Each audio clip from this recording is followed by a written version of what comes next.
Quando a gente vai falar em uma animação em 3D, que a gente mexe no rig para poder colocar em uma pose específica, geralmente tu vai mexer na rotação das juntas até chegar numa posição que você quer. Agora, quando falamos de Inverse Kinematics, é o contrário. Damos a posição final e o algoritmo acha as rotações pra gente. Hoje em dia tem vários algoritmos por aí que fazem isso. Fabric, Jacobian, Newton, cada um com suas vantagens e desvantagens. O que eu vou ensinar aqui hoje é o CCD, abreviação para Cyclic Coordinate Descent. Então presta atenção que eu vou mostrar pra vocês na prática como é que ele funciona.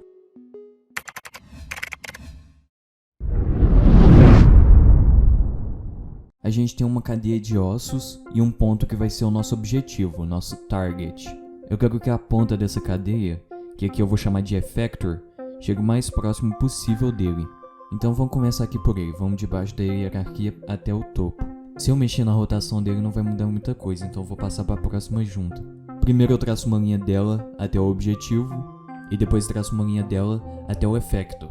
Então eu pego esse ângulo que formou entre essas duas linhas e somo com o ângulo que essa junta tá agora. Depois eu faço a mesma coisa com a próxima e com a próxima, até eu chegar no início. No final disso tudo, o effector já tá muito mais próximo do objetivo, e se a gente continuar fazendo isso várias e várias vezes, a gente vai ficar com uma posição cada vez melhor.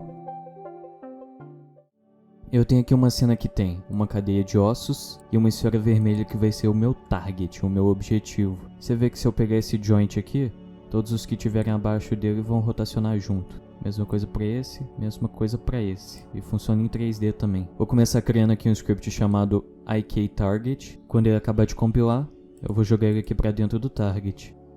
Vou abrir ele aqui.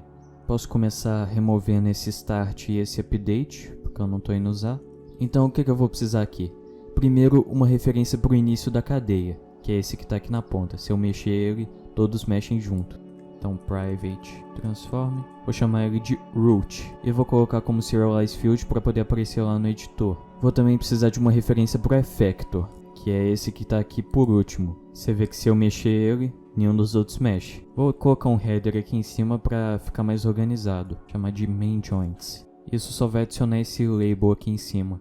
Agora só falta a quantidade de vezes que eu vou executar o algoritmo. Se você viu aquele vídeo meu sobre VLA Integration, já está bem familiar com isso. Vai ser uma int que eu vou chamar de iterations. Como eu tenho que executar ele pelo menos uma vez, eu vou colocar como valor padrão 1 e adicionar aqui também o atributo min. O mínimo dele vai ser 1. Agora se eu tentar colocar um valor menor do que 1, eu simplesmente não consigo. E por último, eu preciso de uma lista de transform com todas as juntas. Você pode preencher essa lista do jeito que você quiser, pode ir arrastando pelo inspector, mas eu vou fazer um loop aqui para poder fazer isso para mim. A gente tem que ir do mais de baixo na hierarquia até o mais em cima. Eu posso simplesmente ignorar o effector porque eu não vou mudar a rotação dele. Se quiser fazer o contrário, do mais acima até o mais embaixo, tudo bem. Só que você vai ter que inverter na hora de fazer o loop. Vou criar um método aqui para fazer isso para mim. Eu só preciso verificar se o parent é diferente de null e adicionar ele na lista. Daí, se o parent for diferente do root, eu quero que ele continue a popular a lista. Daí, para ficar mais fácil de fazer isso, para não precisar dar play nele para ele encher a lista, eu vou criar um botão que faz isso para mim. Então, eu preciso criar aqui um método que vai chamar esse populate joint list, um método público. E primeiro eu vou começar limpando a lista. Daí eu chamo o método populate joint list. Daí, para poder fazer o botão aqui no editor, eu vou precisar de um custom editor. Eu posso vir aqui no Assets e criar uma pasta do tipo Editor, para esse script não ser incluído na build. Criar aqui um novo C# script, eu vou chamar ele de ikTarget Editor. E agora, ao invés de ele herdar de monobehavior, ele vai herdar de UnitEditor.editor. Daí, para isso daqui ser um custom editor, eu preciso vir aqui e colocar o atributo. E preciso definir o tipo dele. O tipo dele vai ser ikTarget. Então, type of, eu vou dar um override no onInspector.GUI. Para poder adicionar o botão, eu dou um if GUI layout.button. Daí eu vou colocar aqui o que vai estar escrito no botão. Daí aqui dentro desse if, que vai ser quando esse botão for apertado. Daí eu vou pegar o target, que vai ser o script que a gente está fazendo esse custom editor, e converter ele para ikTarget, para a gente poder pegar aquele método. Guardar isso aqui numa variável. Daí agora é só chamar o fillList. Daí se a gente fizer só isso, só vai aparecer o botão, não vai aparecer o resto das coisas que a gente definiu lá como serializado. Então eu tenho que chamar aqui o draw default Inspector. Daí beleza, eu vou vir aqui e colocar como Serialize Field só para vocês poderem ver ela preenchendo. Agora se eu preencher aqui o Effector e o Root e clicar no botão, ele vai preencher aqui a lista para mim. Vai do D, que é esse último aqui, até o A. Agora vamos aqui para a parte que interessa. Eu vou criar um método chamado CalculateIK. Ele vai receber a posição do target e eu vou chamar ele aqui no lateUpdate. Como esse script está dentro do objeto do target, eu posso só passar aqui transform.position. Dentro daqui eu vou fazer um loop que vai do joint acima do effector até o root. Eu posso usar um for each, já que ele já está na ordem certa e já está excluindo o effector do loop. Então, como eu já disse antes, a gente precisa de um vetor do joint até o effector e outro do joint até o target.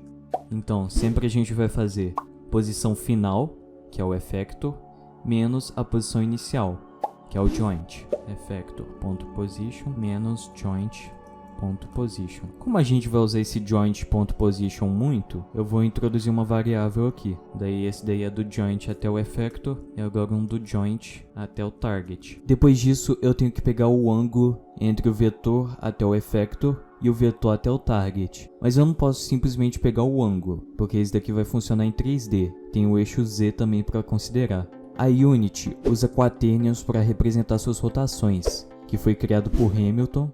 Não é esse daí não, esse daqui. E que usa 4 dimensões, o X, o Y, o Z e o W.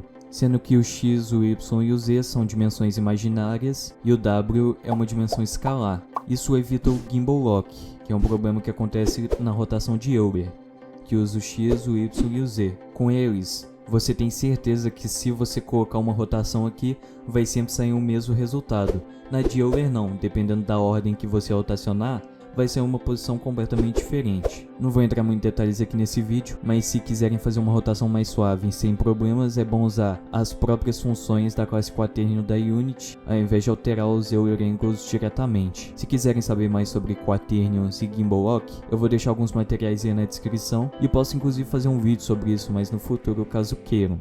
Então tem um método aqui que chama quaternion.from to rotation, que faz exatamente isso que a gente quer. Ele pega a rotação, que vai levar um vetor de uma direção para outra direção. Então eu quero do vetor até o effector, até o vetor, até o target. E eu vou guardar isso numa variável para a gente poder adicionar. Posso chamar de IKOffset. Então eu tenho que pegar esse offset aqui e adicionar na rotação do meu joint. Quando a gente adiciona dois quaternions, a gente não soma eles, a gente tem que multiplicar os dois. Daí isso vai retornar uma rotação composta pelos dois. Então, joint.rotation é igual... Lembrando que aqui a ordem importa.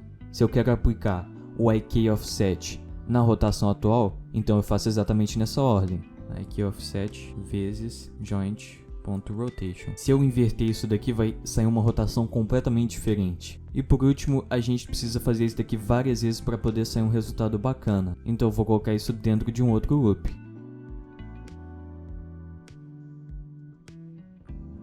Para que eu não precise dar play para esse algoritmo rodar, eu posso só botar aqui em cima o atributo execute em edit mode. Ele vai fazer com que esses métodos da Unity sejam chamados mesmo que você não dê play. E voilá, os ossos acham a rotação certinha para poder chegar até o target. Você vê que ele está demorando um pouco, é porque eu estou fazendo só uma iteration. Se eu colocar aqui, por exemplo, 3, ele vai ir bem mais rápido, quase instantâneo. Eu tenho uma rig aqui que eu separei, você vê que ele ainda funciona certinho. E detalhe, ele funciona em 3D também. Se eu mexer aqui no Z, ele acha a posição. Isso, dependendo do cenário, pode não ser muito útil. Você não vê, por exemplo, um joelho fazendo isso. Daí, para poder resolver isso, a primeira solução que eu acabei encontrando foi alinhar os ossos com um polo, para poder dizer qual direção que eles vão apontar. Vou pegar aqui o terceiro joint da lista. Se eu traçar um vetor que vai dele na direção do effector, então eu posso definir um plano perpendicular a ele. Esse agora então vai ser o vetor normal desse plano. Eu posso então pegar o polo e esse joint no meio dos dois e projetar nesse plano. Posso escrever isso daqui como dois vetores partindo da terceira junta. Então só preciso achar o ângulo entre esses dois vetores e rotacionar no sentido da normal para ele poder começar a apontar para o polo. Você vê que a posição entre os dois não mudou, então sem problemas. Então agora eu quero fazer isso para o próximo joint. Eu vou fazer entre ele e o segundo da lista. Vai ser sempre assim, vai ser o índice dele menos 2. Se eu fizer esse mesmo processo agora, o ponto que está no meio dos dois, o terceiro, ele vai começar a apontar pro polo, mas a posição do effector já vai estar completamente diferente. Eu não quero que isso aconteça, então eu pego esse ângulo que a gente achou e rotaciono ao contrário no segundo joint, fazendo com que ele volte para a posição certa. Então eu posso ir fazendo isso até chegar no final em que todos os joints estão apontando pro polo. O código que eu usei para poder fazer isso aqui vai estar aparecendo aí na tela. Aliás, eu uso bastante produto vetorial e escalar durante os cálculos, então se quiserem um vídeo sobre isso, eu ficaria feliz em fazer. Então vamos ver aqui como é que funciona. Eu consigo mexer aqui e mexer o polo. Se eu mexer o polo de lugar, ele vai apontar para ele. Isso também funciona em 3D. Se eu vier para cá, você vê que todos eles rotacionam para poder ficar na direção dele. O único detalhe que eu não tinha notado quando eu estava começando a fazer esse roteiro é que, embora ele esteja funcionando aqui normalmente com essas formas simples, você vê que eu estou usando um cilindro, uma esfera e tudo mais, se eu for pegar um rig de verdade, se eu ativar ele aqui agora, olha o que acontece. Olha, eu tenho quase certeza que um joelho não faz isso daqui. Mas isso daqui acontece quando ele tem mais de 3 joints. Aqui eu tô com 1, 2, 3, 4, 5, 6, 7, 8, 9. Se eu tivesse só 3, estaria um resultado melhorzinho. Mas nesse caso, essa solução não vai servir para uma situação real. Mas pelo menos com isso deu para fazer essa aranhazinha seguindo um vídeo de 1 minutinho sobre animação procedural.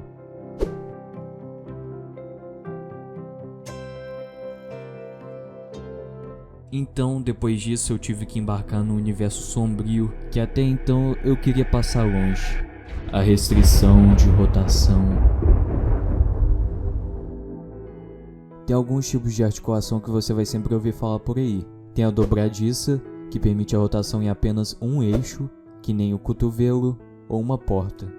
Tem a do tipo pivô, que permite um movimento de torção, e é por isso que a gente consegue girar o antebraço. E tem também a de bola e soquete, que permite a rotação em todos os eixos. Você consegue encontrar essa nos ombros e no quadril. Na real tem mais algumas, só que essas são praticamente variações delas. Eu decidi focar na de bola e soquete e fazer uma restrição de torção e balanço. Restringir apenas os ângulos pode gerar alguma dúvida. Para que direção isso aponta? O quão torcido ele vai ficar no final? Então, um outro jeito de fazer isso é decompor a rotação final em duas. A de torção, que é a rotação que o osso faz em seu próprio eixo, e a de balanço, que é a que ele faz nos outros eixos. Quando a gente multiplica essas duas rotações, o resultado dele vai ser a rotação final.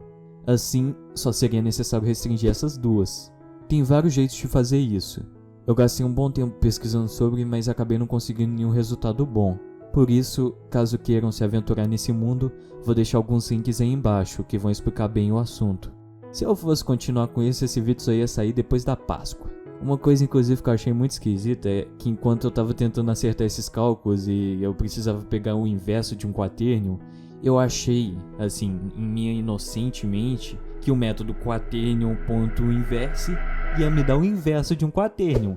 Mas não, ele me retorna o conjugado dele, porque pelo visto a Unity não sabe dar nome. Mas não tem problema também não, se você normalizar o quaternion antes do cálculo vai dar certo. Além disso, hoje em dia tem vários assets por aí que fazem isso pra você. A própria Unity já faz isso nativamente pelo Animator e pelo pacote Animation Rigging, que faz uma mesclagem muito boa entre a animação e o IK que você definir. Então sinceramente não precisa fazer isso tudo do zero se não estiver buscando por dor e sofrimento. Mas claro, é sempre bom saber como é que funciona. Então, obrigado por assistir até aqui. Qualquer dúvida ou sugestão é só deixar aí nos comentários. Deixa o like e fiquem bem.